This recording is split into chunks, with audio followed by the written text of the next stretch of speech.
Hello, my name is Miklos Gaspar and I'm in charge of digital communications at the IAEA.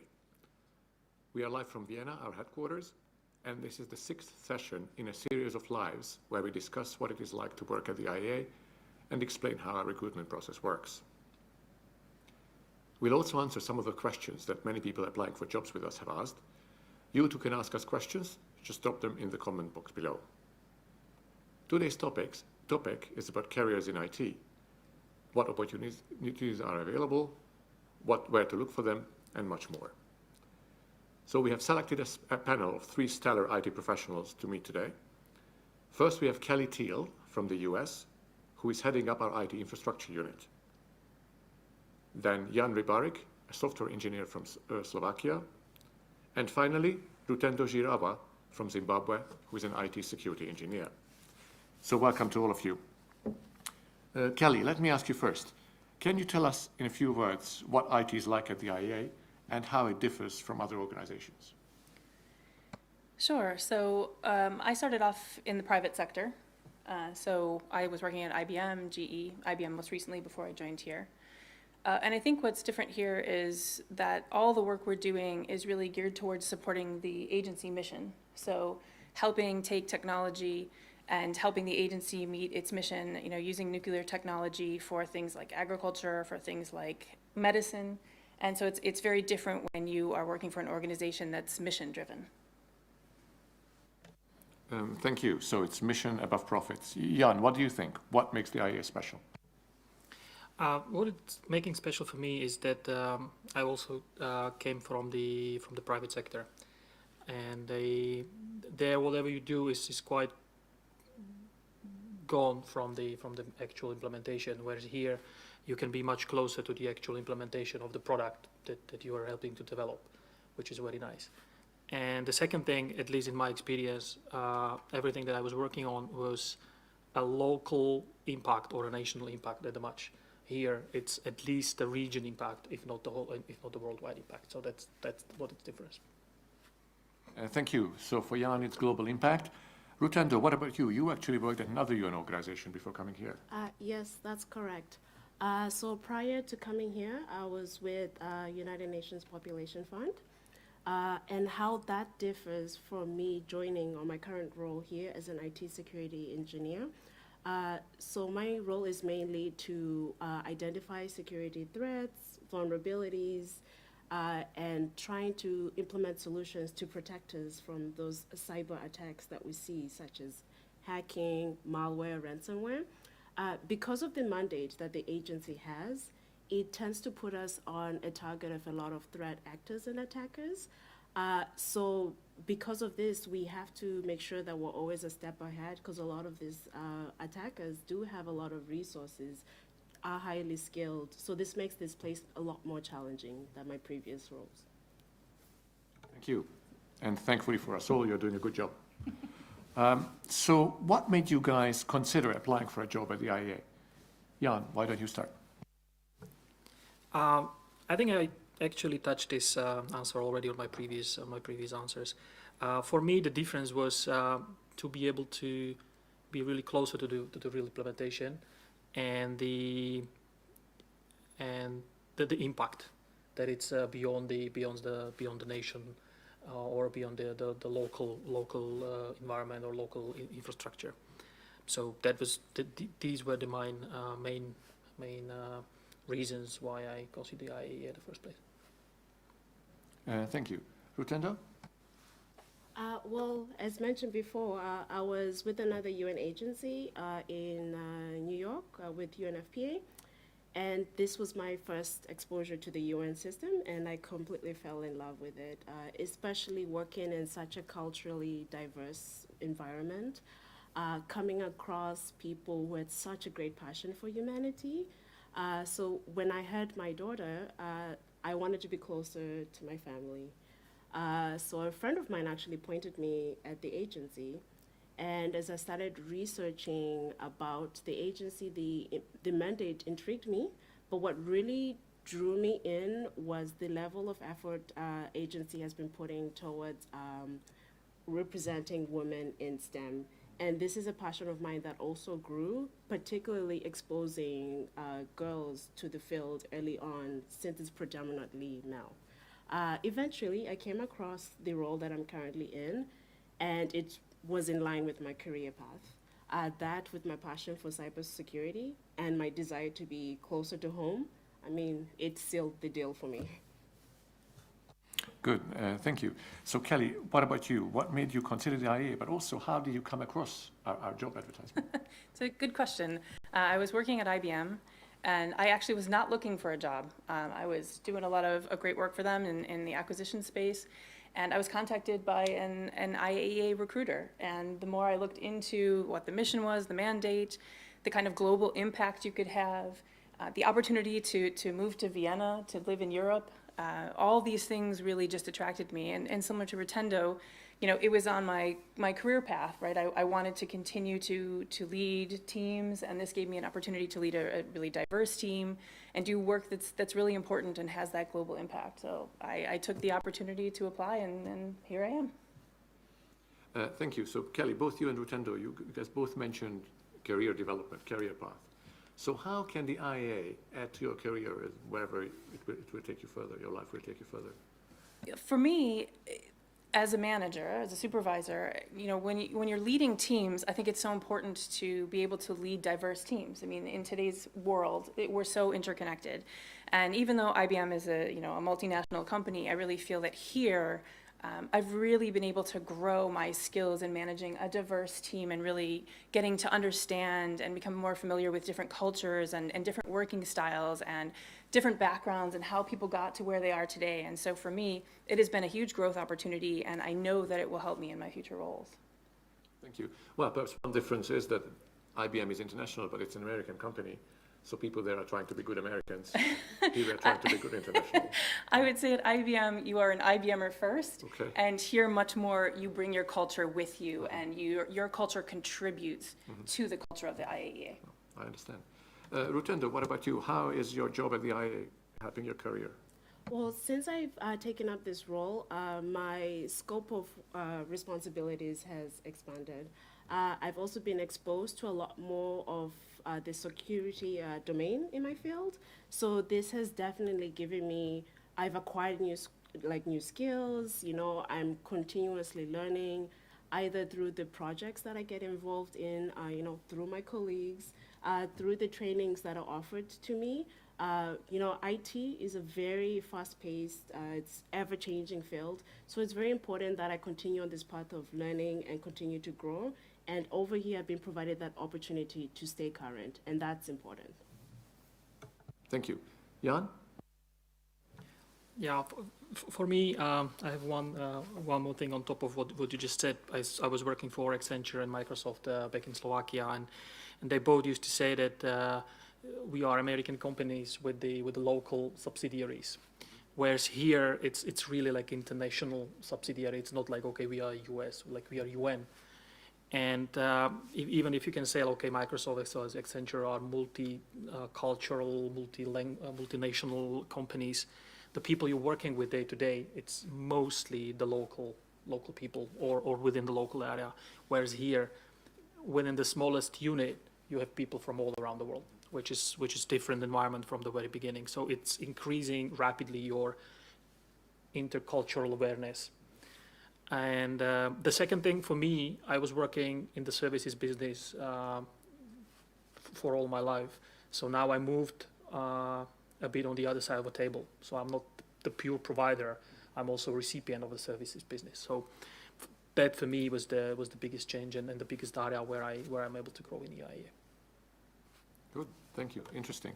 So you have all touched upon this idea of impact beyond your day-to-day job. So I'd like you to each tell us what's been a particularly impactful project that you have worked on. Rotendo. Yes, so last year we recently accomplished our upgrade of what's known as the Security Information and Event Management System, SIM for short. So this tool works essentially by kind of feeding in all of these security events and data that our systems generate, and we have a lot of systems. So it helps us, it applies the intelligence and helps us, the security team in MTAT, help identify security threats or incidents that would otherwise go undetected. It's a great tool. However, for me, it was more meaningful because it gave me an opportunity to really talk to other units, talk to other departments, figure out and find out how they use IT in their day-to-day life to kind of accomplish their tasks and their goals. So without projects like these, I would not have been exposed to what my other colleagues in the rest of the agency are doing. I understand. Jan, what about you? What's been a particularly meaningful project? Yeah, so I'm the more lucky one from the panel because, as I said, I had a chance, or I have a chance usually, to be closer to the client and closer to the implementation. And one of the examples I have is not the biggest project I was part of, but from this impact perspective, for me, it's a nicest one. And it was one of my earliest projects here in the agency where we helped our colleagues from Food and Agriculture Unit to create a collaboration platform for the member states, mainly from the LATAM region, to collect and collaborate on the scientific data about like how the mosquitoes should be treated to help eradicate and get it under control of the Zika virus a few years ago. And so basically we built a solution that helped the member states to collect the information and exchange the information, which, as we believe, helped and speed up the process of eradication of the virus. Thank you. That's a great example. Helping get rid of the Zika virus from an IT desk. Yeah. Kelly, you work with lots of people, but also when our phones don't work, it's you who we call. Yes. So what's more meaningful than that? Yeah, it's as Jan said, in some ways he's lucky because he's more directly involved in working with the specific projects that happen here at the agency. But my team supports the underlying infrastructure. So, one example is email, right? Your email doesn't work. It's like you don't know what to do anymore.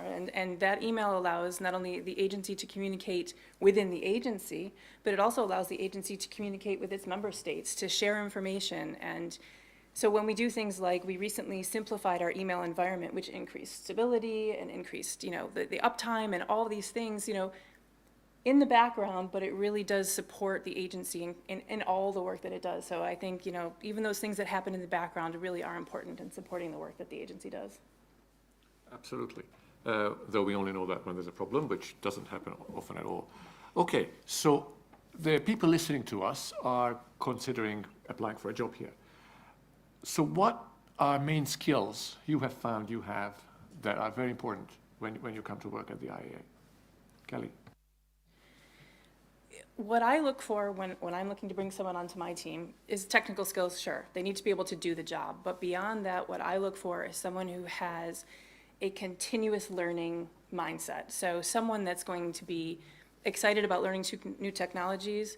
As was already mentioned, technology is constantly changing. The technology we're using today is not the technology we were using 5 years ago and won't be the technology we're using 5 years from now. And so you need to have people who are excited about learning new technology, who are willing and ready and excited to adapt to the changes that are coming, because the changes are coming.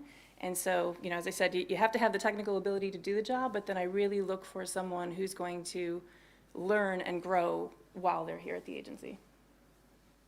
Thank you. Jan? I will also begin with the technical credibility and ability to maintain it over the time as well. That's very that's very important. But also, you need to have a good set of soft skills and competencies to be able to achieve your goals. You need to be a very good communicator. You need to be a team player.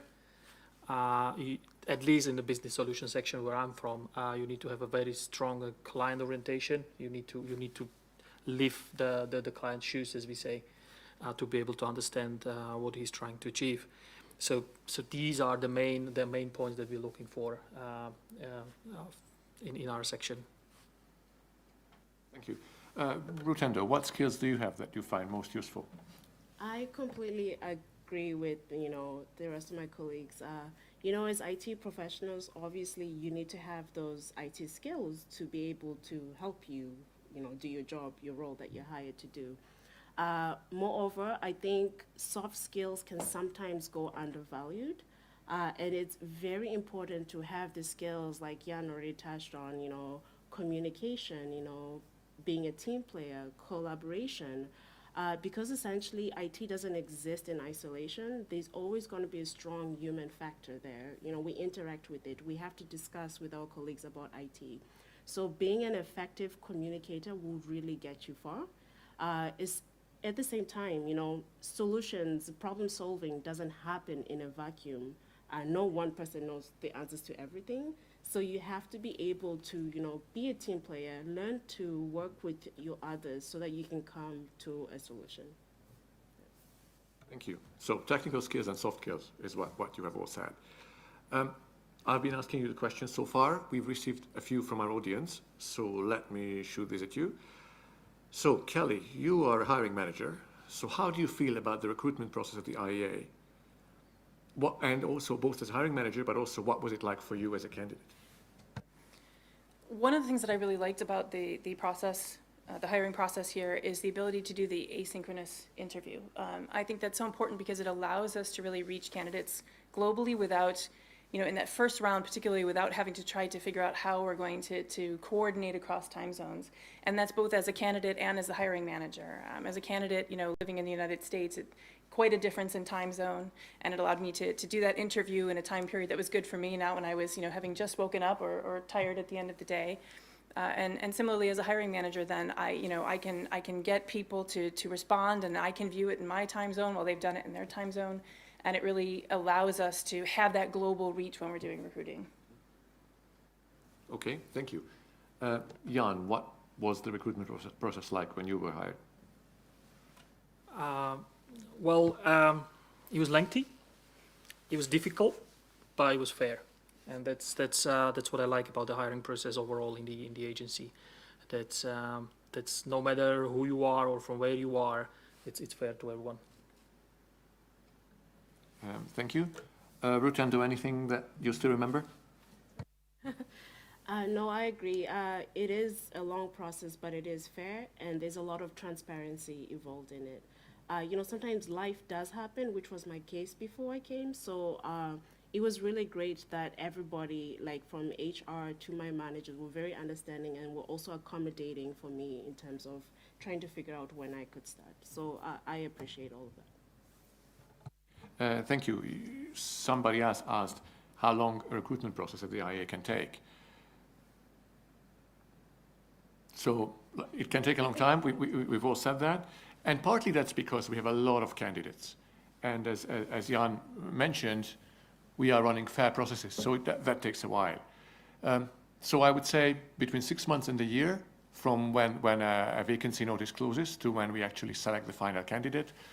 And we don't spend that time sitting around, but actually we do these many rounds. The asynchronous video interviews that Kelly mentioned, there are also sometimes written tests or practical exams.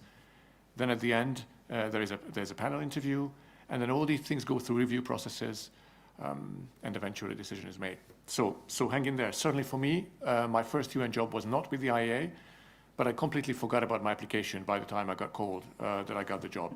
So this does happen. Next question. Does the IAEA offer opportunities for young professionals in IT? Kelly. Yes, so there are opportunities. You need to look at what the postings are. In the posting, it's very clear how much experience is needed, the kind of experience that we're looking for. There are different levels of positions that are posted, so it is important to go and read through. Sometimes the information you're looking for that's specific to that job is fairly far down, so you do really got to scroll down through the job posting to see, but there is information in there about what experience is required, and some of those are where we are looking for less experience to give young people opportunity. Thank you. Jan, I'll ask you the next question since you work in business solutions. So what programming language are we required to know when applying at the IAEA? Well, especially in my section, we are heavily Microsoft-oriented section. So I would go with the Microsoft portfolio of the languages, as well as most of our infrastructure is running on the Microsoft platform. So that would be my bet. But We also have a colleagues that working heavily in Python, as a data-related languages, as well as our ERP system runs on Oracle, so that might be also a good fit. But in any case, this would be specified in the job description when we advertise, right? So everything you need to know is there in the job description, except for the competencies. We discussed this, or how to prepare for competencies. We discussed this in a previous session. To prepare for an interview, it's very important to understand how competency-based interviewing works, and you can watch one of our sessions from a few months ago when we talked about that. Thank you. Any last messages to people listening to us? Rutendo. I would say, on to what was just mentioned, do subscribe to the webinars. They really did help me when I was applying for this position, because it really goes into detail on how to conduct a proper competency-based interview. You know, it really goes into how to properly submit your application. So these are really skills that even beyond, you know, will always help me as I progress in my career. Thank you very much for that advice. Famous last words. We've come to the end of our session. A few things to note.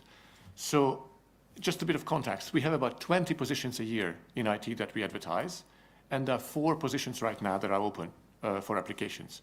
Let me read them out to you. I wouldn't be able to memorize these. So IT Systems Engineer, Associate IT Project Officer, ERP Functional Lead, Travel and Events Management, and IT Security Operations Engineer. So you find these on our website, and we're accepting applications for these 4 positions. We've now done 6 of these sessions, so we'd like to know what you think and what are other topics you'd like to hear about later. So you'll find a link to an anonymous survey in the comment section. So thank you for joining us. Don't forget to subscribe to our recruitment newsletter and find more information on ia.org/employment. See you next month.